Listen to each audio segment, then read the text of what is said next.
উচ্চ আদালতে জামিনে মুক্তি পাওয়া সিরাজগঞ্জ ৩ আসনের সাবেক সংসদ সদস্য ডাক্তার আব্দুল আজিজকে জেল গেটে ধরে পুলিশের সোপর্দ করেছে ছাত্র জনতা।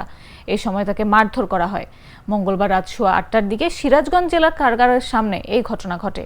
এই ঘটনার ২৬ সেকেন্ডের একটি ভিডিও সামাজিক যোগাযোগ মাধ্যম ফেসবুকে ছড়িয়ে পড়েছে। প্রত্যক্ষদর্শীরা জানান, সাবেক এমপি আব্দুল আজিজ কারামুক্ত হয়েছে। এমন খবর ছড়িয়ে পড়লে ছাত্র জনতা জেলা কারাগারের সামনে জড়ো হতে থাকে।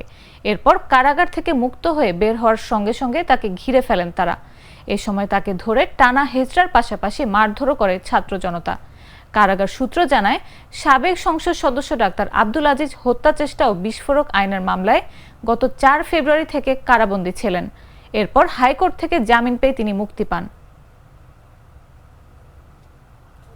এমপি উনি জামিনে ছাড়া পাইছে, পরে আমরা সবাই বড় বলে এখানে নিয়ে আসবো।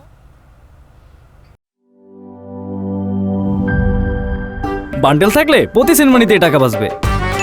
বিকাশ সেনমানি বান্ডেল কিনে জিতুন প্রতি লেনদেনে।